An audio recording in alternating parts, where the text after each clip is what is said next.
Mexicana del Partido de Justicia. Gracias, magistrada, por apoyarnos en esta actividad.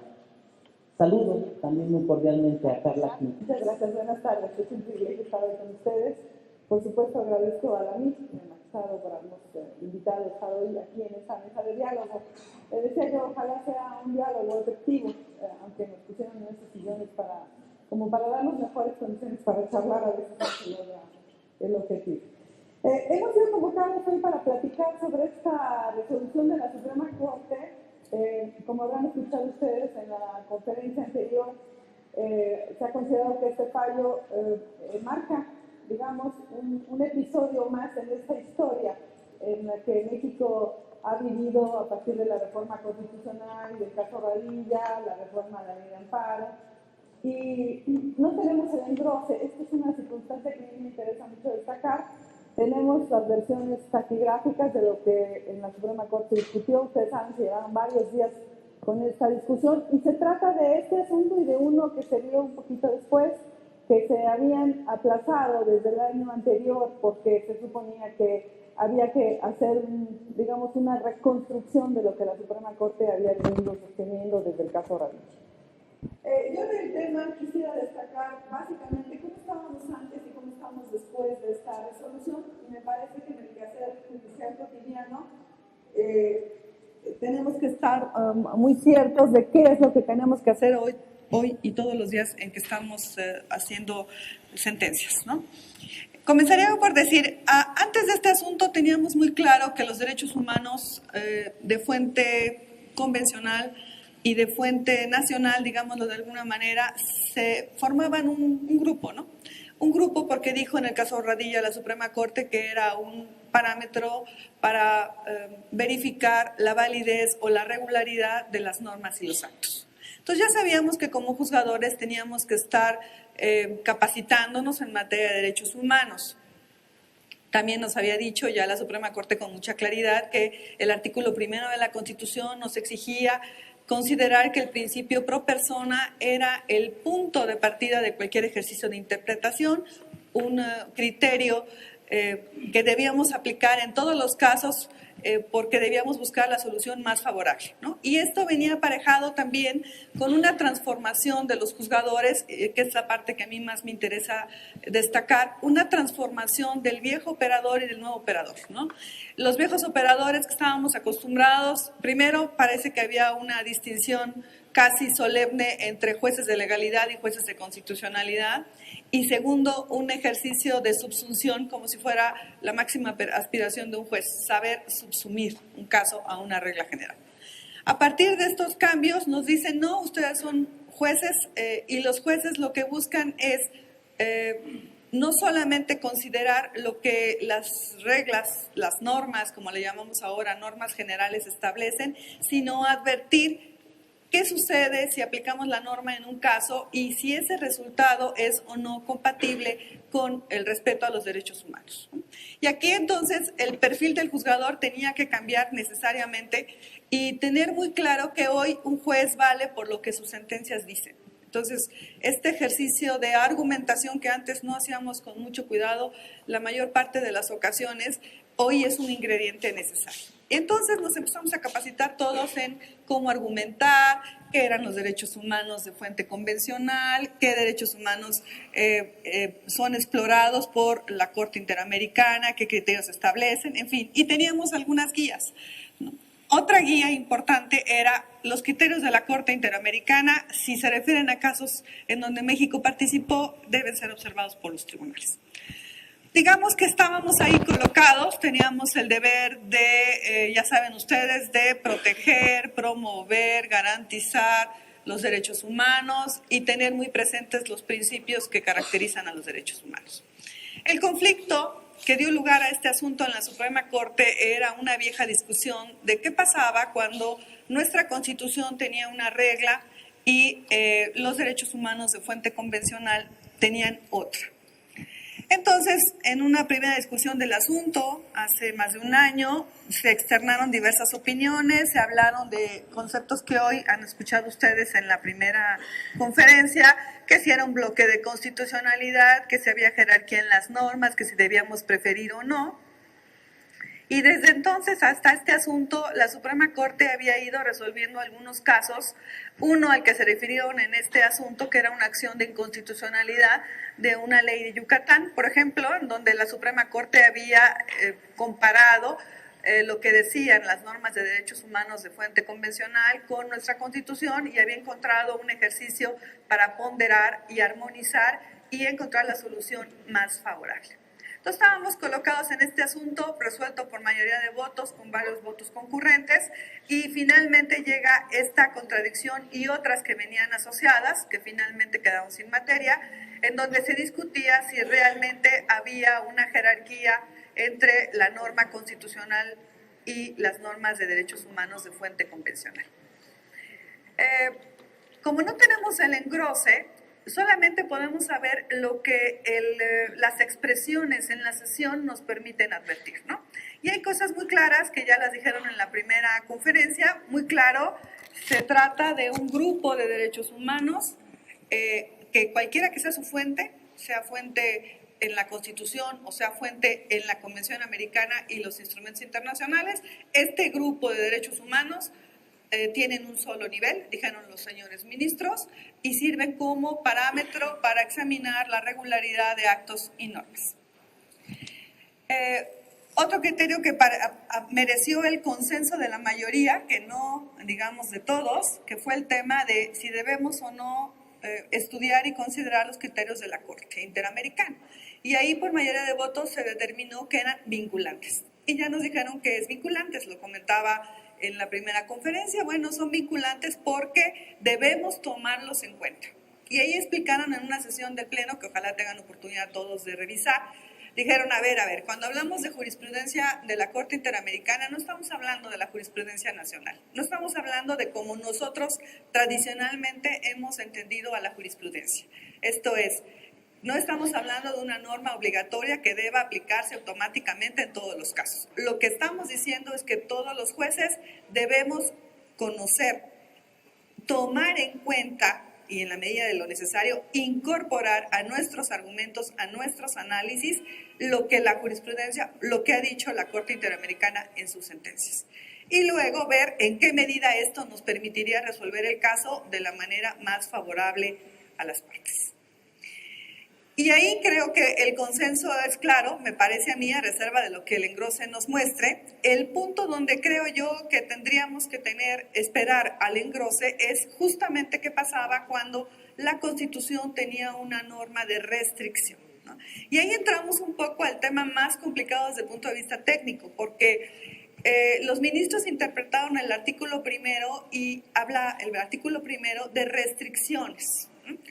Y en el curso del diálogo hablaron de límites, de restricciones, incluso de suspensión en el goce de los derechos humanos.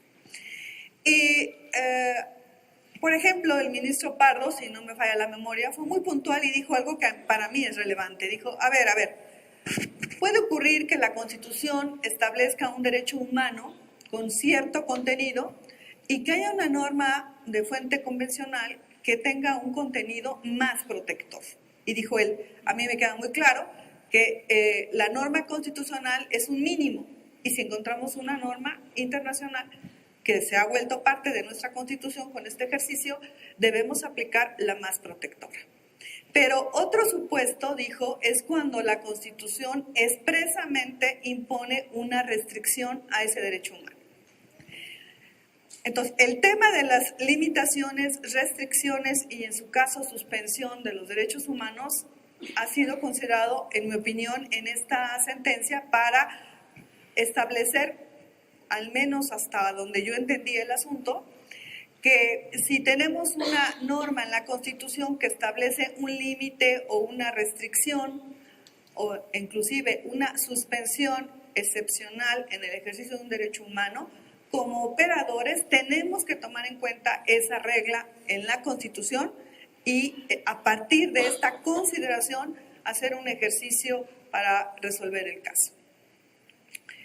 Ignoro los votos concurrentes que se vayan a formular. Si ustedes revisan las versiones taquigráficas serán varios y me parece que la intención de este asunto es que como operadores tengamos muy claro que la Constitución es la que marcó las reglas del juego, ¿no? Tenemos un universo de normas, ahora como operadores, que tenemos que identificar en todos nuestros casos cuáles son de fuente convencional, cuáles están en la Constitución, cuáles están en nuestro ordenamiento de origen doméstico, y a partir de este universo de normas encontrar una guía, ¿no? La guía de operación es la que marca la Constitución, ¿no? Y tenemos el principio, los derechos humanos es el marco, el referente para resolver un asunto, el principio pro persona y las restricciones que establezca la Constitución. A mí el asunto me resulta particularmente importante, pues porque, como dijeron en la propia sesión, llevamos desde la reforma constitucional y el caso Radilla hasta ahora, los tribunales federales y locales, digamos, llevamos una dinámica en donde no tenemos mucha claridad en cómo hacer las sentencias, ¿no? ¿Cuál sería la metodología? Y hablando de metodología, aquí Miguel es experta en la metodología que tendríamos que seguir como jueces.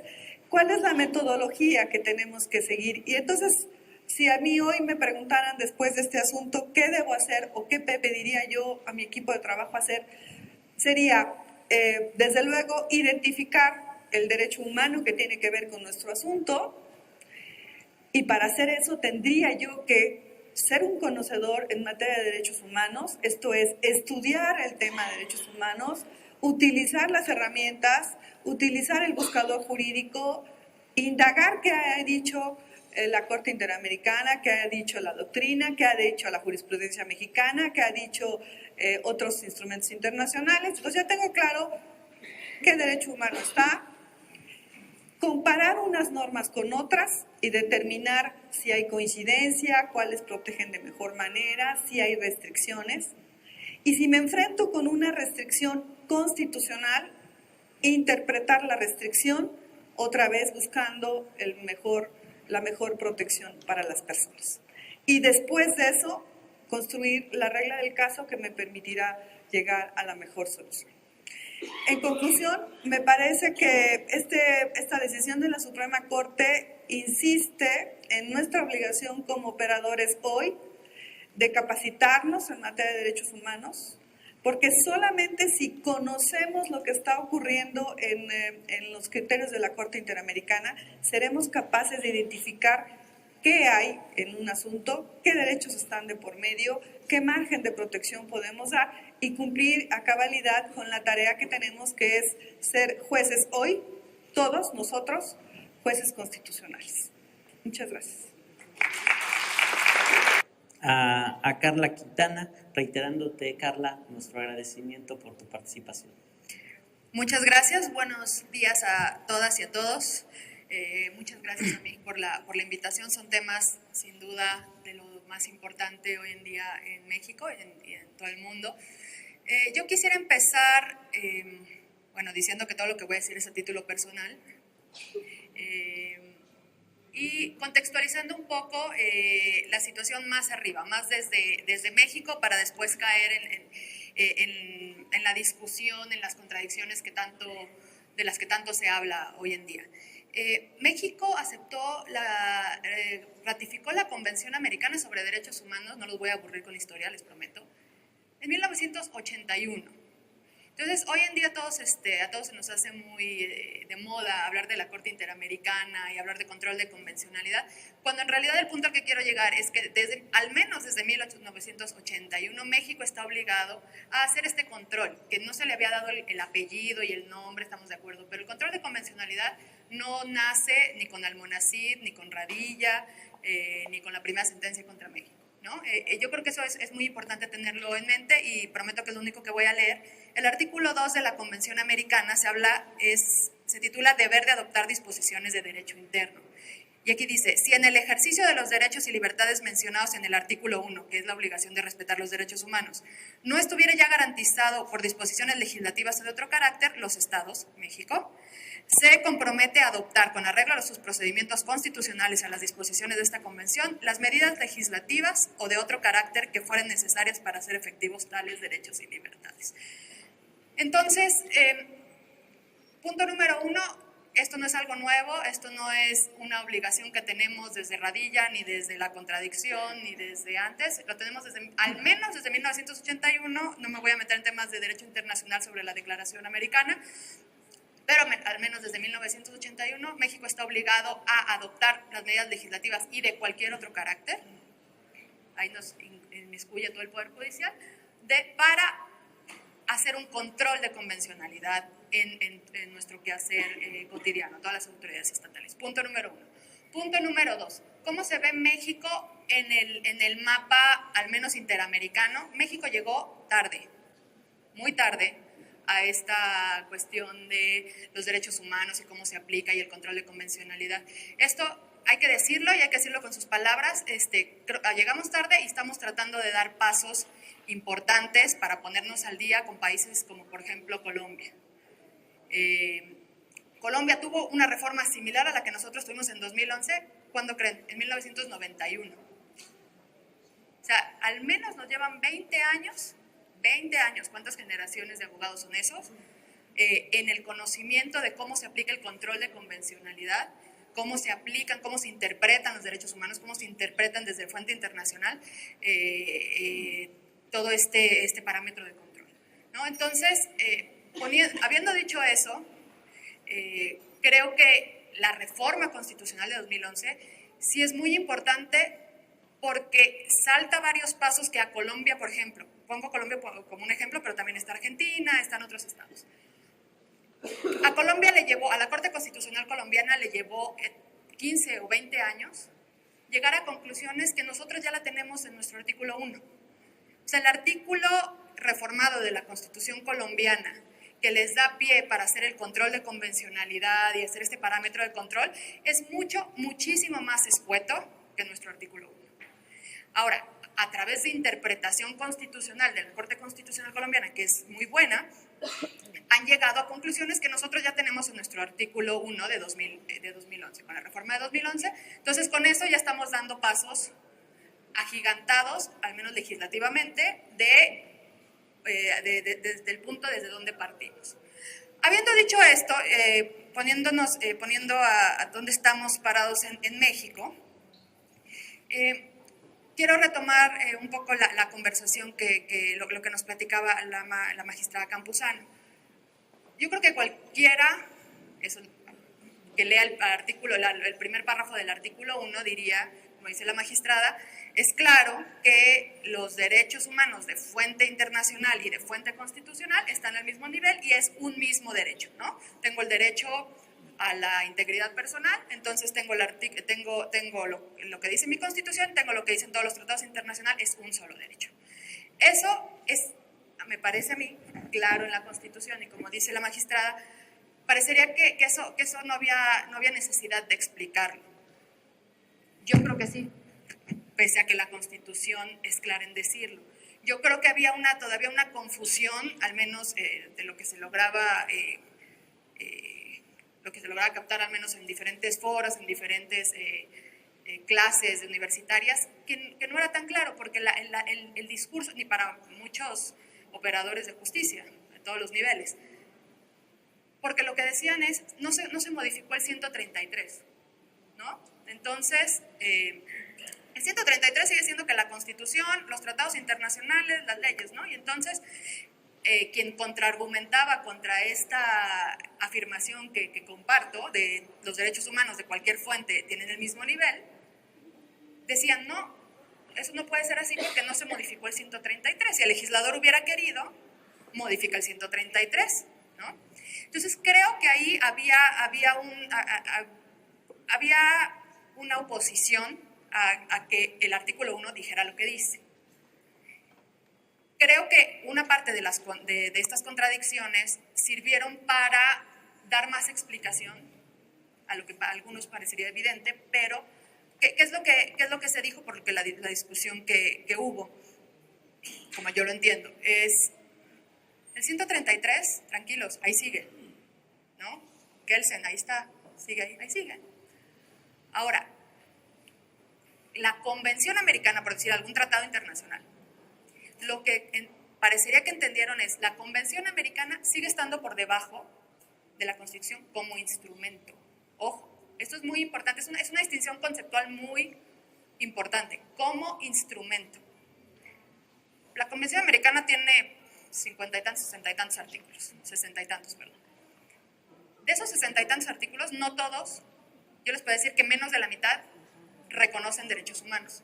Todos los demás son operativos del sistema interamericano, ¿no? Cómo funciona la Corte, la Comisión y que... Ahora, solamente muy pocos, como 30 y tantos, 31 o 32 artículos hablan sobre reconocimiento de derechos humanos. Entonces, lo que parece que se entendió es, la Convención sigue estando ahí como instrumento internacional por debajo de la Constitución. Los derechos humanos, ojo, el contenido de los derechos humanos de ese tratado, como de cualquier otro tratado, lo jalo y lo meto en esta bolsa. Y en esta bolsa también voy a meter el reconocimiento de derechos humanos de la Constitución. Es una sola bolsa. Y ya no me importa quién es el papá. Están en la misma bolsa, ¿no? Entonces, con esta interpretación se sortea, de alguna manera, el tema de jerarquía, que aunque para algunos estuviera claro que en materia de derechos humanos no hay jerarquía, sí, independientemente de la fuente que viniera, constitucional o convencional, tienen el mismo nivel jerárquico, persistía la duda, creo yo, en mucha gente, en muchos estudiantes, en muchos operadores. ¿Qué pasa? Pero en la jerarquía, ¿cómo me la brinco? Nada más porque dice derechos humanos me la brinco, no es tan así. Entonces se hizo esta explicación. Creo que eso abona a la discusión, ¿no? Siguiente punto, y lo que es más, por supuesto, más discutido. Bueno, antes de entrar a la restricción, creo que hay una cuestión muy importante. Hablando de esta bolsa que yo les decía, si yo tengo un derecho, voy a poner un ejemplo claro, a la libertad de expresión. El artículo 13 de la Convención Americana define la libertad de expresión de una manera. Nuestro artículo 6 y 7 constitucional lo definen no necesariamente en idénticos términos. Yo les decía, yo tengo una bolsa y aquí meto mi artículo 6, y aquí meto mi artículo 7, y aquí meto mi artículo 13 y todos los demás artículos que tengan que ver con libertad de expresión en tratados internacionales. En esta misma bolsa meto la interpretación que se ha hecho del artículo 6 y 7 de quién, de los órganos autorizados, ¿no? En esta misma bolsa meto la interpretación que los órganos autorizados de esos instrumentos, como la Corte Interamericana de Derechos Humanos, la jurisprudencia, la llamada jurisprudencia, la meto aquí. ¿Qué quiere decir esto? Que como juzgadores se tiene una función realmente importantísima, porque en ningún lado, les juro que en ningún lado se va a intentar, porque los mexicanos intentamos hacer muchas compilaciones de muchas cosas, pero en ningún lado vamos a encontrar cuál es la definición del contenido y alcance de la libertad de expresión. Eso lo vamos a tener que hacer todos y cada uno de nosotros como operadores de justicia. Y eso es lo difícil, pero también eso es lo más apasionante del quehacer judicial hoy en día. Entonces, y esto es lo que creo que es muy, muy importante de tener en consideración. No es lo mismo una restricción que un límite. Y como decía la magistrada, parece que lo utilizamos indistintamente, pero cualquiera que haya estudiado derecho constitucional, derecho internacional, sabe que no es lo mismo una restricción constitucional que un límite a un derecho. En esta bolsa va a haber límites, no restricciones, no nos metamos ahorita en restricciones, va a haber límites. ¿Por qué? Porque, por ejemplo, en este mismo ejemplo de libertad de expresión, por ahí la Constitución dice, y tendrá como límite la moral, ¿no? Y por otro instrumento internacional, la libertad de expresión tendrá como límite el interés público, ¿no? Eso no puede ser interpretado como una restricción constitucional. Ojo, esto es muy importante, porque ahora con este miedo digamos, crisis, que se vea ¿qué dijo la Corte con las restricciones? ¿Cuántas son? ¿90,000, 40,000, 3, 5?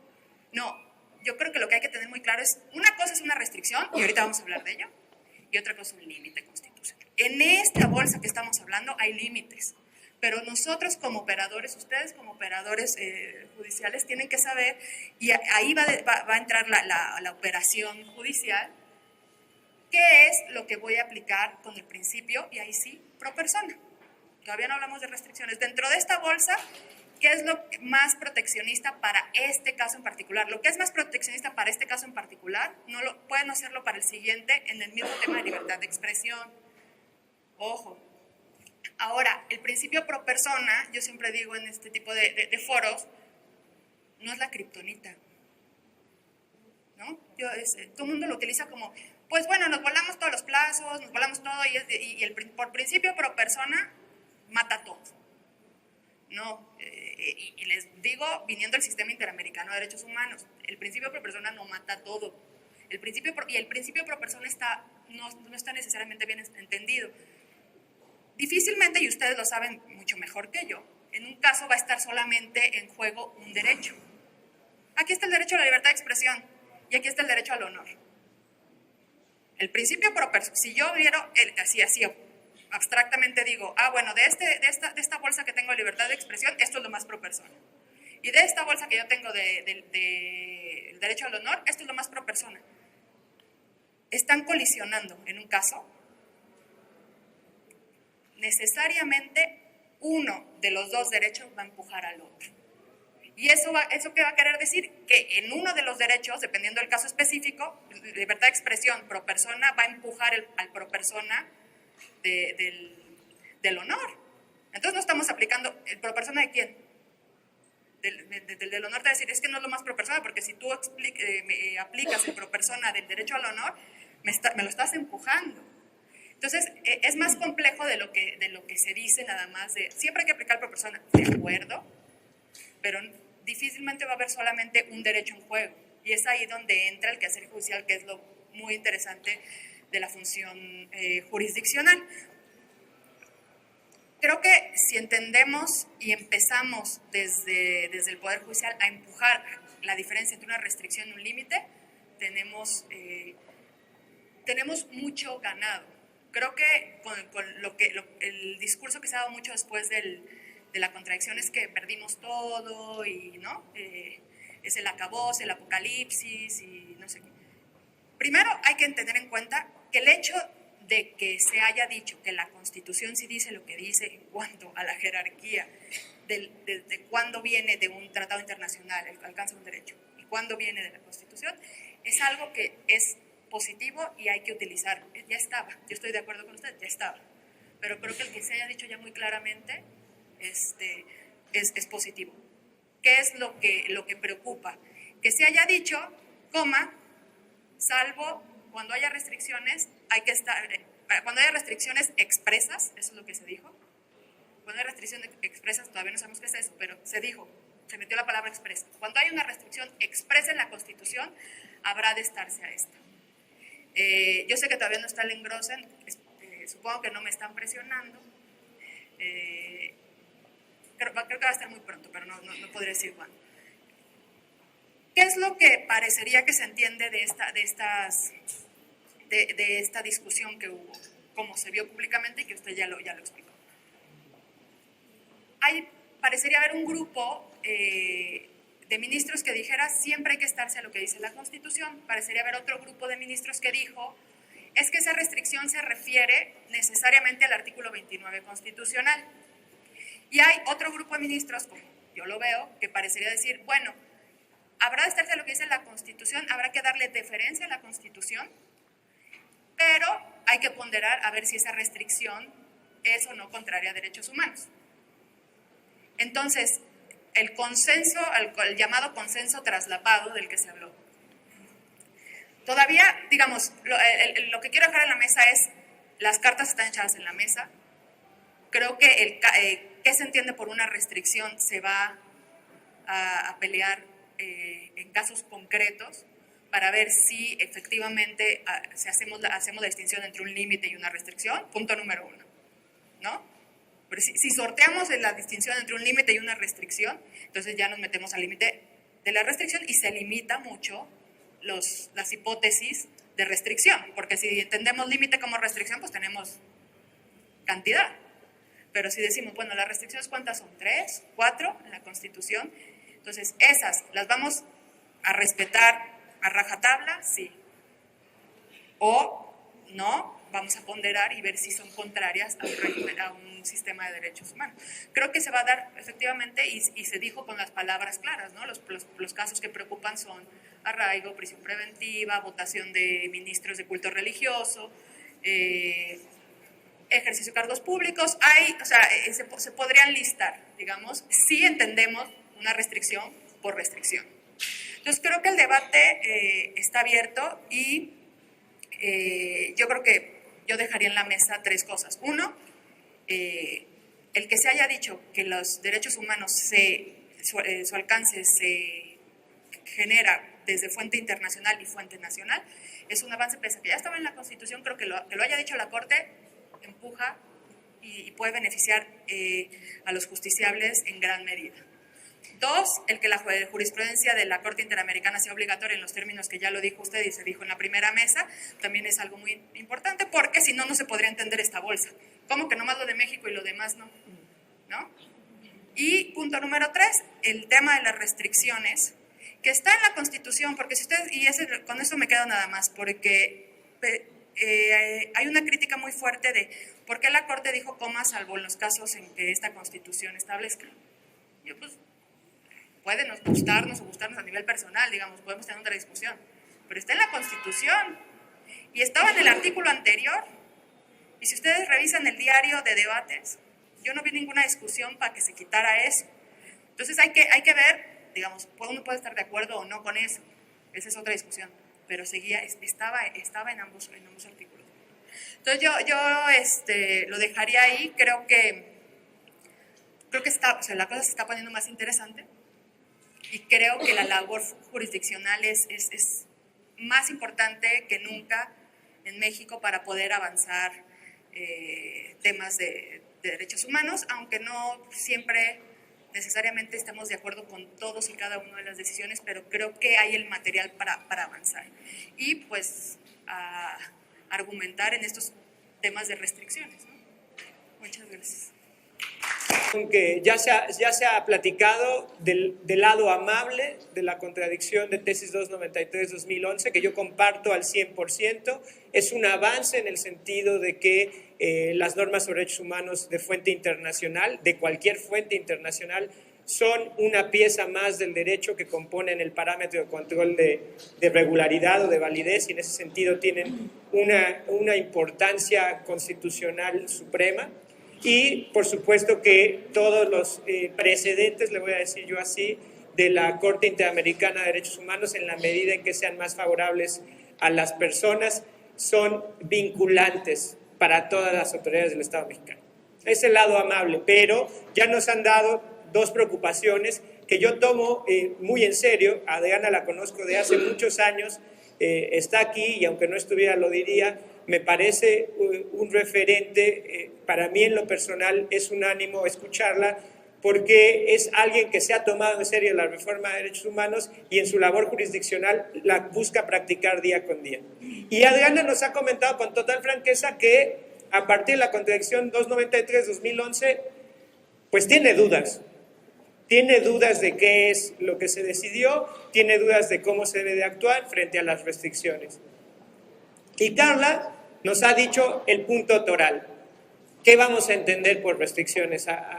¿Qué es esto que nos quiso decir el Pleno de la Suprema Corte cuando dijo las normas sobre derechos humanos de fuente internacional tienen el mismo supremacía constitucional que las que deriven de disposiciones constitucionales, conforman el parámetro de control de regularidad, no se relacionan en términos jerárquicos, con la salvedad de las restricciones expresas que se hallen en el texto constitucional, frente a las cuales habrá que estar a los términos que indica la Constitución. Los términos que indica la Constitución son un montón. Y yo creo que a partir de ahí tenemos que empezar a hilar. Hay que confesar, tengo que confesar ante ustedes que me mueve una pasión mucho anterior a mi actual trabajo. Tengo muchos años tratando de defender derechos humanos como litigante, así es que si de inmediato ustedes quieren descalificar lo que diga porque digan, este tipo en realidad es un infiltrado de litigio, está aquí nada más para confundirnos, lo pueden hacer, yo lo confieso ante ustedes y no tengo ningún problema. Pero se los digo así de abierto porque a mí sí me parece que hay dos cosas muy claras en el texto constitucional. Dos cosas al menos me parecen ciertas. Hay dos mandatos en nuestra Constitución. Uno es hacer una interpretación conforme de toda norma relativa a los derechos humanos, y ese conforme es frente al parámetro compuesto en idénticos términos por la Constitución y los tratados en la materia. Y cuando dice los tratados en la materia hay que leerlo en forma amplia, todas las normas sobre derechos humanos contenidas en fuentes de origen internacional. Y este mandato, que para mí es totalmente cierto, implica en la labor jurisdiccional de todos los días que no hay que acudir en primer lugar a lo que dice la norma interna, y si es suficiente, vámonos. Y no en la Constitución. Pero la propia Constitución dice en los artículos 15, 103, 105, que los tratados internacionales son parte de ese parámetro de control, a partir del cual se verifica la validez de todo acto de autoridad.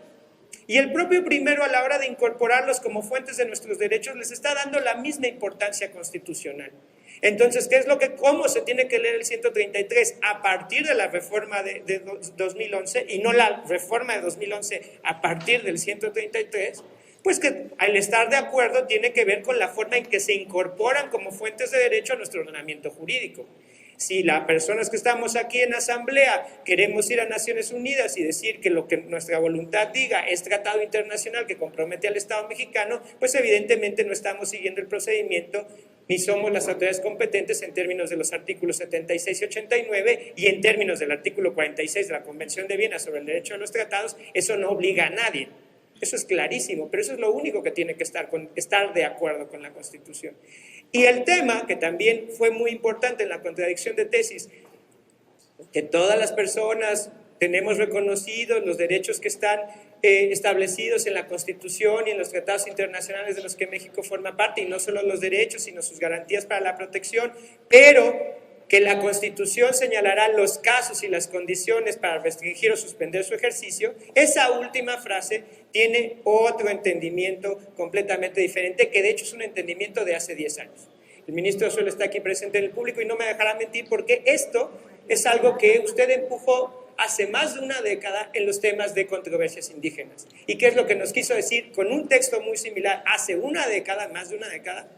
Que la Constitución establecía mínimos. Que lo que dice esa última frase es que ninguna otra fuente normativa puede restringir por encima de los mínimos de la Constitución. Ninguna ley reglamentaria puede restringir los derechos más allá de los supuestos y las condiciones que están constitucionalmente establecidas. Ningún tratado internacional puede restringir más los derechos, salvo los casos y las condiciones constitucionalmente establecidas. Ningún reglamento, ninguna norma oficial, ninguna otra fuente normativa que se les ocurra.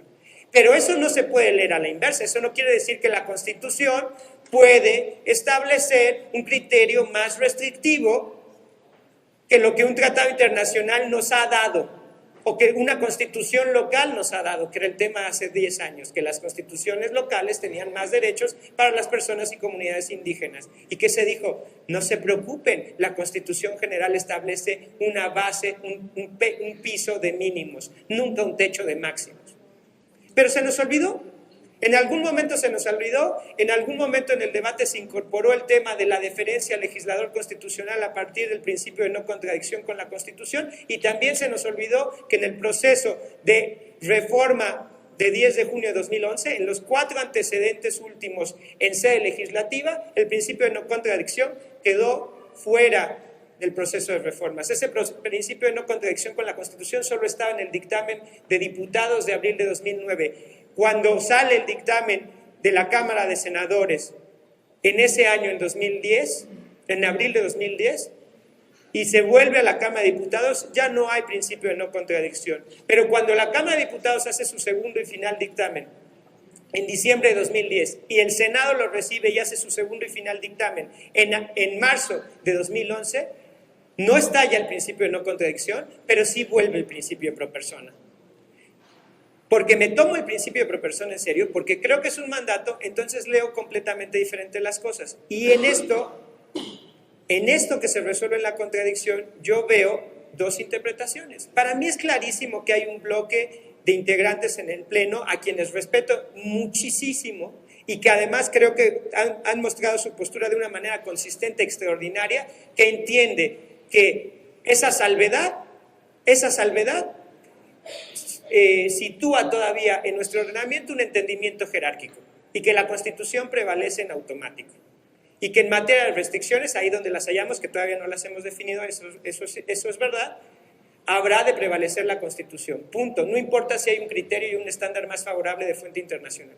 Eso entiende un bloque de integrantes. Pero hay otro bloque de integrantes que no entiende eso y que no entendió eso. Que nos dijo, habrá que estar a los términos que indica la Constitución y los términos que indican la Constitución incluyen el principio de pro persona y en todo caso siempre tenemos que hacer una ponderación. Una ponderación caso por caso. Dentro de esas dos lecturas, de eso que se resolvió en la contradicción y que si le queremos decir consenso lo podemos hacer porque pues al lenguaje le podemos dar cualquier connotación, a eso que se resolvió yo me inclino por la más favorable y para mí la más favorable es la que atiende al principio de pro persona caso por caso vía una ponderación. Esa es la interpretación más favorable. ¿Por qué vale la pena platicar de ustedes sin engrose? Porque ustedes conocen perfectamente una distinción que yo no les voy más que a recordar, que es la sentencia como decisión y la sentencia como documento. Para mí la sentencia como decisión está en los debates del Pleno, si no los queremos tomar en serio porque es lo que votan. Lo que venga en el engroso es la sentencia como documento y probablemente habrá que pedir una aclaración o estrenar una aclaración si el documento no coincide con la decisión que debatieron en el Pleno frente a toda la sociedad porque se transmiten en público. Ahora, como estamos en esta situación, y ustedes, y ya lo dijo la magistrada, pero ustedes lo pueden decir de inmediato, ustedes están al día, ¿qué hago? ¿Cómo resuelvo? ¿Cómo me escapo a esto? ¿O qué es lo que tenemos que hacer? Creo que vale la pena invertir unos minutos, que llevo 10, me quedan 5 por lo menos, a lo mejor un poquito más, vale la pena en empezar a identificar restricciones. Y de nuevo aquí con toda la autocrítica del mundo les diría que algunas decisiones del Pleno sobre lo que se ha entendido por restricción llevan a la confusión. Si siguieron la contradicción 293-2011, recordarán la referencia al hoy precedente innombrable de la acción de inconstitucionalidad 155-2007. Solo pongo los hechos en medio minuto. Se verificaba si un artículo en la legislación de Yucatán que establecía como una sanción frente a una infracción administrativa que imponía una autoridad administrativa consistente en el trabajo en favor de la comunidad era constitucional o no. Y ahí se dijo, bueno, vamos a ver el derecho humano involucrado, vamos al artículo 5º, párrafo 3º, todas las personas tienen el derecho a que no se les imponga un trabajo contra su voluntad y sin remuneración.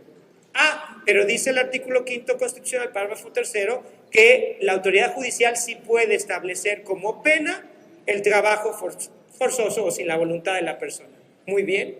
Vamos a los tratados internacionales, vamos a la Convención Americana, al Pacto Internacional de Derechos Civiles y Políticos, a un convenio en el marco de la OIT, y todos son uniformes. No se puede salvo pena impuesta por la autoridad judicial. Dice la Corte en ese caso, si tuviéramos solo estos componentes, pues es claro, la legislación de Yucatán es inconstitucional. Pero hay que incorporar un siguiente componente, dicen. A partir de la reforma de junio de 2008, el artículo 21 sí establece en uno de sus párrafos que la autoridad administrativa, por las infracciones a reglamentos gubernativos o de policía, puede imponer el trabajo en favor de la comunidad. Luego, entonces, si solo tomáramos este componente, sí es constitucional. Y lo que dicen en ese caso, y por eso se volvió innombrable, es no, pero habrá que estar no a lo que disponga el 21 constitucional, sino a lo que dispongan los tratados internacionales porque resultan los más favorables. Sin decirlo, lo que estaban bajo esa perspectiva y ese entendimiento haciendo es desaplicando el 21 constitucional en favor de estándares internacionales. ¿Y por qué digo que este es un pésimo precedente? En el sentido de definir las restricciones, porque si ustedes leen el 21 constitucional, eso no califica de restricción nunca en la vida. Y ahora viene el tema. Si hemos dicho hasta la saciedad que los derechos no son absolutos, el primer elemento para tratar de apreciar las restricciones es ser consecuente y decir las restricciones nunca pueden ser absolutas. Porque haya una restricción, cualquiera que sea, luego la vamos a definir, en la Constitución, eso no quiere decir que se aplique en automático con independencia de los contenidos de los derechos. Las restricciones a los derechos tampoco son absolutas. Primer elemento. Segundo elemento, hay que distinguir entre las restricciones a los derechos y lo que yo llamo delimitación de los derechos. Yo sé que aquí cada quien tiene su formación y de nuevo es algo que jurisprudencialmente y doctrinalmente habrá de precisarse y ya algún día nos pondremos de acuerdo en el término justo y preciso. Yo distingo entre restricción y delimitación de los derechos. ¿En qué sentido? Con un ejemplo es más fácil. La libertad de expresión en nuestro ordenamiento, bajo los criterios universales e interamericanos ya integrados, nunca permite el discurso de odio ni el discurso racista. Si alguien quiere llegar con ustedes y decir, es que a mí no me permitieron llegar a la comunidad tal indígena y empezar a expresar que esta gente era una cochina, no sé qué, y cosas racistas, o si llegan a alguien y dicen, es que no me permitieron hacer un discurso xenófobo en contra de migrantes, y además como nos hicieron sufrir en las eliminatorias al mundial, ahora sí que paguen todos. Eso nunca ha sido parte de la libertad de expresión en nuestro ordenamiento. Como nunca ha sido parte de la libertad de industria contaminar el medio ambiente. Como nunca ha sido parte del derecho a la propiedad explotar a otras personas. Eso nunca ha sido parte del derecho. Así es que ahí, donde alguien diga, es que me lo están restringiendo porque no me permitan explotar a las personas que trabajan en mi empresa y eso va contra mi libertad de comercio, eso no es una restricción. Eso es un abuso de un derecho. Y hay otra, que tiene que ver con la 155/2007. Las facultades o atribuciones o competencias, como ustedes le quieran decir, perdónenme la vaguedad, de las autoridades nunca jamás justifican una restricción de los derechos humanos. Porque el Ejecutivo Federal tiene la facultad de llamar a las Fuerzas Armadas en tareas de seguridad interior, y es claro que la tiene porque está en el 89, eso no quiere decir que lo que hagan las Fuerzas Armadas cuando lleguen a hacer tareas de seguridad interior puede restringir nuestros derechos humanos como se les plazca en gana y haga falta para hacer frente a la situación. Eso no es una restricción y en esa 155/2007 esa fue la confusión. Si ustedes, y les invito por favor léanlo, no me crean, léanlo, el 21 constitucional dice, las autoridades administrativas tienen la facultad de imponer en ciertos casos, el trabajo en favor de la comunidad. Contrástenlo con el párrafo tercero del artículo 5. Las personas tenemos el derecho a que no se nos obligue a prestar un trabajo sin nuestro consentimiento. Es totalmente diferente. ¿Cómo se pueden compaginar ambas? Interpretándolas armónicamente. Si tenemos el derecho a que nadie nos imponga un trabajo contra nuestra voluntad, salvo pena impuesta por una autoridad judicial, y la autoridad administrativa tiene la atribución de imponer esa sanción, solo puede ser porque la persona que recibe la sanción la acepta, y la acepta en lugar de aceptar un arresto o en lugar de aceptar una multa. Sin la voluntad de la persona, la autoridad administrativa no puede, porque la facultad no le da esa atribución en blanco, se la da en los términos del artículo constitucional. Y por eso yo me atrevo a decir que la postura correcta a partir de la contradicción 293 es la de ponderación, porque en realidad no vamos a enfrentar el texto constitucional frente a la normativa internacional. Casi les aseguro que ahí sí coincido, que nuestro entendimiento de las restricciones a nivel interno es mucho más favorable que a nivel internacional. No me dejes mentir, Carla, en el diálogo que vamos a tener. Hay dos criterios preponderantes en el sistema internacional sobre las restricciones, que estén determinadas en ley y que sean necesarias en el términos interamericanos, es que sean razonables o que sean proporcionales, es decir, que sean adecuadas o idóneas, necesarias y proporcionales. Y sin embargo, a nivel interno, la Constitución ya dice otra cosa. La última frase de ese párrafo primero, el artículo primero, dice que no tienen que tener como fuente la ley, tienen que tener como fuente el texto constitucional. Ese es un estándar más favorable. Y la justificación que puedan tener las restricciones a los derechos humanos no está basada en conceptos jurídicos indeterminados como el orden público, la paz pública, la moral pública, la salud pública o el bienestar público, cualquier otra cosa que si ustedes les invito a definirlo, ahí se ponen de acuerdo y me llaman en 3 años y sigo atendiendo su discusión. Solo pueden justificarse si son más favorables para las personas. ¿Y cómo son más favorables las restricciones a las personas? Cuando se justifican para proteger nuestros derechos. Si algún día el arraigo, porque nos gusta este caso, prospera, es porque en el caso concreto el arraigo es la medida adecuada para beneficiar los derechos de personas concretas que en el caso ven arriesgados sus derechos a la vida y a la integridad, porque la persona, con todo y que tiene su derecho a que se presuma la inocencia, representa un peligro real y probado frente a esas personas. Ahí se puede justificar el arraigo. Pero para que se pueda salvaguardar la eficiencia de las investigaciones, que es otra de las justificantes del arraigo, ¿qué es eso de las eficiencias de las investigaciones? Es que es un fin constitucional legítimo, porque es lo que nos ha dado, por hacer la ponderación, una herramienta para flexibilizar el poder normativo de nuestros derechos. Pero eso ya nos advertían quienes critican a la ponderación, que no puede ser. No podemos disminuir la fuerza normativa de los derechos solo por hablar de ponderación. Habrá que justificar cada restricción en la medida que sea la más favorable para las personas, en la medida que sea la única medida posible para salvaguardar los derechos de las personas. Habrá que empezar a leer las restricciones. Ya me pasé, así es que le dejo ahí, como lo prometí, no les dije todo lo que les quería decir, pero por lo menos les dejé, espero, alguna duda. Gracias. En el caso específico, esta detención fue legal. Bueno, pudo haber sido legal, porque está establecida en ley, ¿no? Admite el artículo 7.2 de la Convención Americana. Pasa ese paso. Punto número 2. A lo mejor en el caso específico fue arbitraria. La detención fue arbitraria, ¿por qué? Porque pese a lo que está dicho en la figura de las relaciones constitucionales, pudo haber sido arbitraria. Hubo una violación al 7.3. Eso es una cosa. Eso todavía no nos lleva a decir que la disposición normativa es hacer una evaluación de la norma específica y decir si es convencional. El artículo 57 del Código Militar es inconvencional, no admite una interpretación convencional. Per se es ver la norma del arraigo y decir, pasa un test con los pasos que ya mencionó Luis Miguel, sí o no. Si considera que pasa La Suprema Corte, según lo declaró, era crear seguridad jurídica. O sea, que los juzgadores tengamos claro cómo debemos operar. Precisamente fueron muy consistentes en esta idea de que debemos tener claridad para nuestro trabajo judicial. Después de estar aquí estos minutos, creo que lo menos que tenemos es claridad.